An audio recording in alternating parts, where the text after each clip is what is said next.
الحمد للہ وکفا وسلام علی عبادہ الذین اصطفیٰ اما بعد فاعوذ باللہ من الشیطان الرجیم بسم اللہ الرحمن الرحیم۔ ہمارا آج کا سبق سورہ آل عمران کی 13ویں رکوع کے بارے میں ہے۔ اس رکوع میں زیادہ تر واقعہ سورہ غزوہ احد کا بیان ہوا ہے۔ یہاں پر اللہ رب العزت ارشاد فرماتے ہیں وَإِذْ غَدَوْتَ، اور اے نبی علیہ الصلوۃ والسلام جب آپ نکلے من اہلک کا اپنے گھر سے صبح کے وقت، تبوئ المؤمنین، اور خبر دے رہے تھے مومنوں کو مقاعد مورچوں کے لیے قتال کے لیے، یعنی مومنوں کو آپ مورچوں کی جگہ دکھا رہے تھے یا قتال کے لیے ان کے مقامات بتا رہے تھے۔ واللہ اللہ تعالیٰ سمیع سننے والا ہے، علیم جاننے والا ہے۔ ان آیات میں غزوہ احد کا تھوڑا سا ذکر ہے، پھر آئندہ رکوع میں اور اس کے بعد والے رکوع میں تفصیل سے اس غزوہ کا تذکرہ فرمایا۔ حضرت سرور عالم خاتم النبیین صلی اللہ علیہ وسلم نے مکہ معظمہ میں جب اسلام کی دعوت دی تو مکہ کے مشرکین آپ کے دشمن ہو گئے، بڑی بڑی مشکلات سے گزرتے رہے، دشواریاں پیش آتی رہیں۔ 13 سال تک محنت مجاہدہ کرتے ہوئے اور مشقت اٹھاتے ہوئے آپ صلی اللہ علیہ وسلم نے اور آپ کے ساتھیوں نے اسلام کی دعوت دی، لیکن مکہ معظمہ کے مشرکوں نے آپ کو وطن چھوڑنے پر مجبور کیا اور انصار مدینہ کی دعوت پر آپ صلی اللہ علیہ وسلم مدینہ منورہ تشریف لے آئے۔ یہاں آ کر بھی مشرکین مکہ نے پیچھا نہ چھوڑا اور یہود مدینہ نے اندرونی خلفشار اور دشمنی کا سلسلہ جاری رکھا۔ منافقوں کا بھی ظہور ہوا، یہ لوگ ظاہری طور پر اسلام کا نام لیتے تھے اور اندر سے کاٹتے رہتے تھے۔ چونکہ یہودی بہت بڑے دشمن تھے، اس لیے ان سے میل محبت کا تعلق رکھنے سے منع فرما دیا، جیسے کہ گزشتہ آیات میں گزرا۔ اس وقت کے موجودہ دشمن یہودی تھے جو مدینہ میں رہتے تھے، اور مشرکین مکہ بھی دشمن تھے۔ ان سب سے میل محبت سے منع فرمایا اور ہمیشہ کے لیے تمام مسلمانوں کو یہ ممانعت کر دی گئی۔ مشرکین مکہ اپنی دشمنی کی وجہ سے ہجرت کے دوسرے سال بہت بھاری تعداد میں مسلمانوں سے لڑنے کے لیے چڑھ آئے اور مقام بدر میں فیصلہ کن جنگ ہوئی، جس کو غزوہ بدر کہا جاتا ہے۔ سب کی نظروں کے سامنے حق و باطل کا فیصلہ ہو گیا۔ غزوہ بدر کا واقعہ کچھ اسی رکوع میں آنے والا ہے اور کچھ آگے سورہ آل عمران اور تفصیل کے ساتھ جو ہے سورہ انفال میں آئے گا انشاءاللہ۔ پھر ہجرت کے تیسرے سال غزوہ احد پیش آیا۔ ہجرت کے دوسرے سال میں جنگ بدر یعنی کہ غزوہ بدر پیش آیا، اور ہجرت کے تیسرے سال غزوہ احد پیش آیا۔ مشرکین مکہ کو غزوہ بدر میں چونکہ بہت بڑی شکست ہوئی تھی، جس میں 313 نہتے مسلمان دشمن کی 3 گنا تعداد پر غالب اور دشمن کے 70 آدمی مقتول ہوئے اور 70 کو قیدی بنا کر مدینہ منورہ لایا گیا۔ اس لیے قریش مکہ کو بدلہ لینے کی بہت بڑی فکر تھی، لہٰذا آپس میں خوب زیادہ چندہ جمع کیا اور قریش آپس میں مجتمع ہو کر نبی کریم صلی اللہ علیہ وسلم سے جنگ کرنے کے لیے مکہ معظمہ سے نکلے۔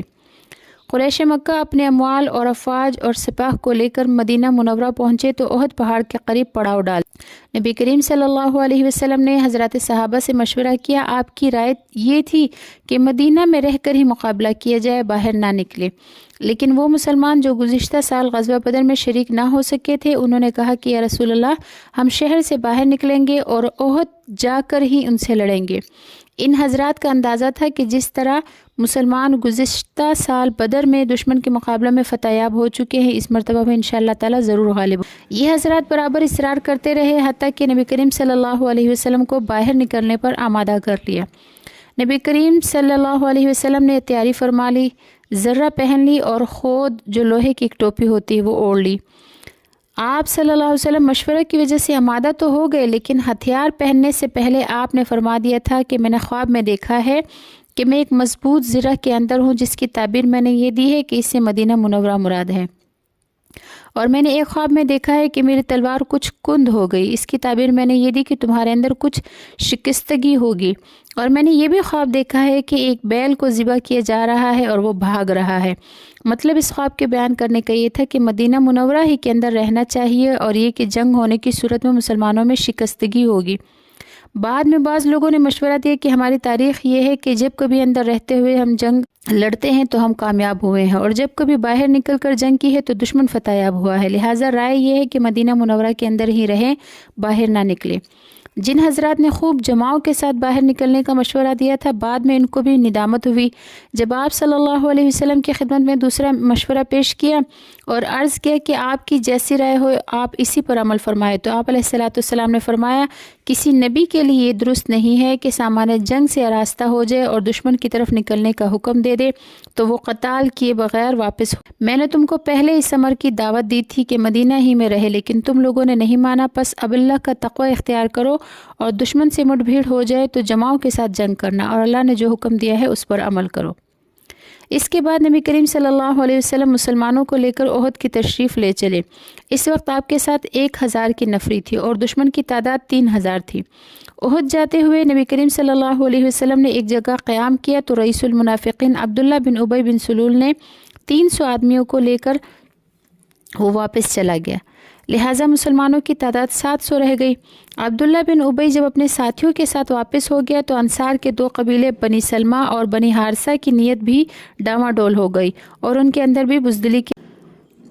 بعد میں اللہ تعالیٰ نے ان کو استقامت دی اور یہ بھی لشکر اسلام کے ساتھ ٹھہر گئے۔ اسی کو آیت میں اس طرح اللہ رب العزت ارشاد فرماتے ہیں، اِذ ہمت جب ارادہ کیا طائفتان 2 جماعتوں نے منکم تم میں سے ان تفشلا کہ وہ نامردی کرے، واللہ تو اللہ تعالیٰ ولیہما ان دونوں کا ولی تھا، وعلی اللہ اور اللہ ہی پر فلیتوکل المؤمنون چاہیے کہ مومن توکل۔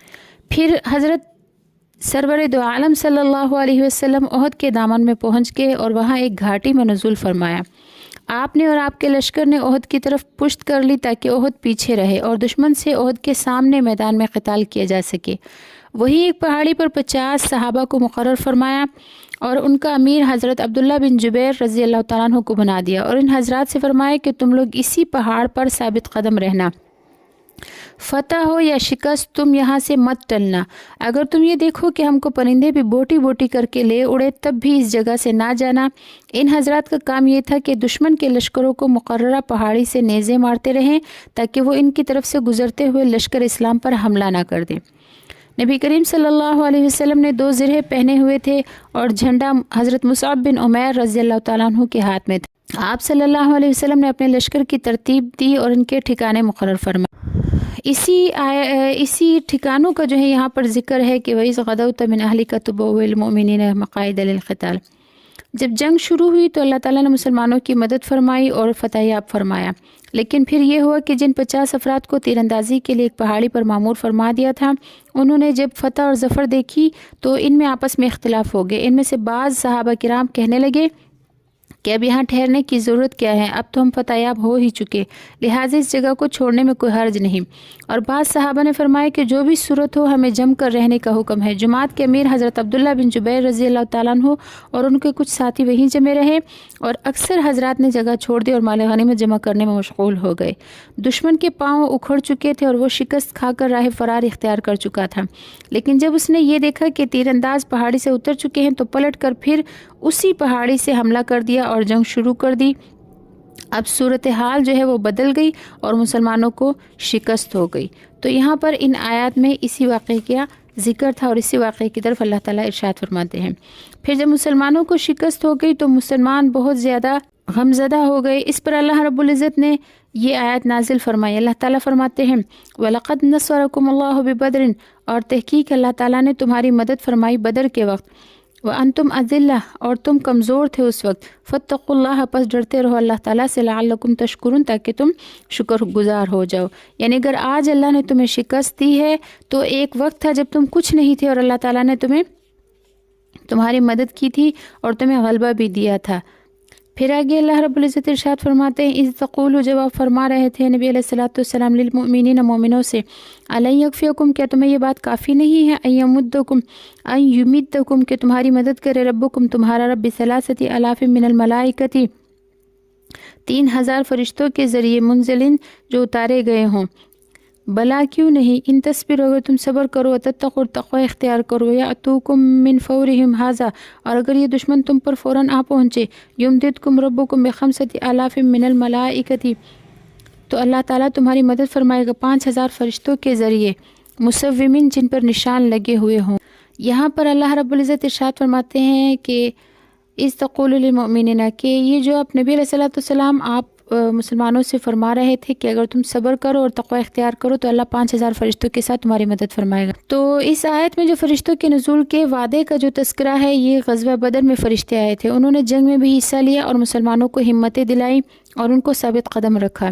پھر سوال پیدا ہوتا ہے کہ کیا غزوہ احد میں بھی فرشتوں کا نزول ہوا تھا؟ تو اس بارے میں مفسرین کا اختلاف۔ پھر یہاں پر اللہ رب العزت نے لفظ ارشاد فرمایا مصومین. مصومین کا ترجمہ نشان لگے ہوئے کیا گیا ہے. ان فرشتوں کے کیا نشان تھے، اس کے بارے میں صاحب روح المعانی لکھتے ہیں کہ حضرت ابن عباس رضی اللہ تعالیٰ عنہ سے نقل کیا گیا ہے کہ غزوہ بدر میں فرشتوں کی نشانی یہ تھی کہ وہ سفید پگڑیاں باندھے ہوئے تھے جن کے شملے کمر پر یعنی ان کے کمر پر ڈالے ہوئے تھے، اور غزوہ حنین میں ان کے عمامے سرخ تھے. اور اس بارے میں اور بھی بہت سے اقوال ہیں جو تفسیر کی کتابوں میں مذکور ہیں. پھر آگے اللہ رب العزت ارشاد فرماتے ہیں وما جعلہ اللہ، اور اللہ تعالیٰ نے یہ مدد اس لیے بنائی تھی، یعنی نہیں بنائی تھی اللہ تعالیٰ نے یہ فرشتوں کا بھیجنا یہ نہیں بنایا تھا الا مگر اس لیے بشرا کے خوشخبری تھی لکم تمہارے لیے، ولتطمئن قلوبکم بھی، تاکہ تمہارے دل اس خوشخبری کے ساتھ اور اس مدد کے ساتھ مطمئن ہو جائے. ومن نصر، اور مدد نہیں ہے الا مگر وہی مدد ہے من عند اللہ العزیز الحکیم، جو اللہ کی طرف سے ہو جو زبردست حکمت والا ہے. یہاں پر جو اللہ تعالیٰ ارشاد فرماتے ہیں کہ نہیں ہے مدد مگر وہی جو اللہ کی طرف سے ہو، یہ آیت تھوڑے سے اختلاف کے ساتھ غزوہ بدر کے تذکرہ میں سورہ انفال کے دوسرے رکوع کے ختم پر بھی ہے. اس آیت میں یہ ارشاد فرمایا ہے کہ فرشتوں کے ذریعے جو مدد کی گئی وہ اس لیے ہے کہ تمہارے دل خوش ہو جائیں اور مطمئن ہو جائے تاکہ دشمن کی کثرت کا خوف نہ ہو. پھر فرمائے کہ مدد صرف اللہ ہی کی طرف سے ہے، وہ جس کی مدد فرمائے وہی منصور اور کامیاب ہوگا. لوگوں کی آپس کی مدد کی کوئی حیثیت نہیں، اللہ کی مدد کے سامنے ہر جماعت شکست خوردہ ہے اور ہر مدد بے حیثیت ہے. اللہ عزیز ہے یعنی غالب ہے اور حکیم بھی ہے، وہ حکمت کے موافق مدد فرماتا ہے. اور بعض مرتبہ حکمت کا تقاضا یہ ہوا کہ مدد نہ کی جائے تو ایسے بھی ہو جاتا ہے کہ مدد نہیں ہوتی، جیسے کہ غزوہ احد میں ہوا. پھر آگے اللہ رب العزت ارشاد فرماتے ہیں لیقطع، تاکہ کاٹے طرفاً جڑ من الذین، ان لوگوں کی کفر جو کافر ہے، او یکبتہم، یا ان کو رسوا کرے یا ان کو ذلیل کرے، فینقلبوا، پس پھر وہ لوٹ جائیں خائبین ذلیل ہو کر. مطلب یہ ہے کہ اللہ تعالیٰ نے بدر میں تم کو اس لیے غلبہ دیا کہ کافروں کو ایک گروہ کو ہلاک فرما دے یا ان میں سے بعض کو ذلیل اور خوار کر دے، پھر وہ ناکام ہو کر لوٹ جائیں. چنانچہ ایسا ہی ہوا. بدر میں 70 کافر مارے گئے جو اپنی جماعت کے سردار تھے اور 70 قید کر کے لائے گئے، اور جو بچے تھے وہ ناکام ہو کر واپس ہو گئے. ان کی تعداد اور سامان نے کچھ کام نہ دیا. اللہ کی مدد کی وجہ سے مسلمان غالب ہوئے، حالانکہ مسلمان جو ہے وہ بالکل تھوڑے سے تھے. پھر آگے اللہ رب العزت ارشاد فرماتے ہیں کہ لیس لک من الامر شیء، اے نبی علیہ الصلوۃ والسلام آپ کو کسی کام میں کوئی اختیار نہیں ہے. او یتوب علیہم، اللہ چاہے تو ان کی توبہ قبول کر دے، او یعذبہم، یا چاہے تو ان کو عذاب دے، فإنہم ظالمون، کیونکہ وہ ظلم کرنے والے ہیں. وللہ، اور اللہ ہی کے لیے ہے، ما فی السماوات، جو کچھ آسمانوں میں ہے، وما فی الارض، اور جو کچھ زمین میں ہے. ویغفر، اللہ تعالیٰ مغفرت فرماتا ہے، لمن یشاء، جس کی چاہے، ویعذب، اور عذاب دیتا ہے، من یشاء، ویعذب، اور عذاب دے گا، من یشاء، جس کو چاہے. واللہ، اللہ تعالیٰ غفور رحیم، بخشنے والا رحم کرنے والا. یہاں پر واقعہ کچھ اس طرح سے ہے کہ غزوہ احد کے واقعے کا تذکرہ چونکہ شروع ہوتا ہے، اس لیے اسباب النزول میں حضرت انس رضی اللہ تعالیٰ عنہ سے نقل کیا ہے کہ غزوہ احد میں نبی کریم صلی اللہ علیہ وسلم کے سامنے کے دانت شہید ہو گئے تھے اور آپ کا چہرہ مبارک زخمی ہو گیا تھا، چہرہ مبارک سے خون بہہ رہا تھا، اور آپ صلی اللہ علیہ وسلم فرما رہے تھے کہ وہ قوم کیسے کامیاب ہوگی جنہوں نے اپنے نبی کے چہرے کو خون سے رنگ دیا، اس حال میں کہ وہ انہیں ان کے رب کی طرف بلا رہے تھے. اس پر اللہ جل شانہ نے یہ آیت نازل فرمائی، یعنی تمام امور اللہ کی طرف لوٹنے والے ہیں اور سب کچھ اسی کے قبضہ قدرت میں ہے. آپ کو صبر کرنا چاہیے، اللہ تعالیٰ کی مشیت ہوگی تو ان کو ایمان کی توفیق دے کر ان کی توبہ قبول فرمائے گا، اور اگر چاہے گا تو ان کو عذاب دے گا. کفر پر مریں گے پھر یہ لوگ، عذاب میں مبتلا ہوں گے. چنانچہ ایسے ہی ہوا، جو لوگ احد میں مکہ معظمہ سے لڑنے کے لیے آئے تھے ان میں سے بعض بعد میں مسلمان ہو گئے، جن میں ابو سفیان بھی تھے، صفوان بن امیہ بھی تھے. ابو سفیان کی بیوی ہندہ بھی مسلمان ہو گئی، جس نے نبی کریم صلی اللہ علیہ وسلم کے چچا حضرت حمزہ رضی اللہ تعالیٰ عنہ کا کلیجہ چبایا تھا. اور وحشی بن حرب بھی مسلمان ہوئے، جنہوں نے حضرت حمزہ رضی اللہ تعالیٰ عنہ کو شہید کیا تھا.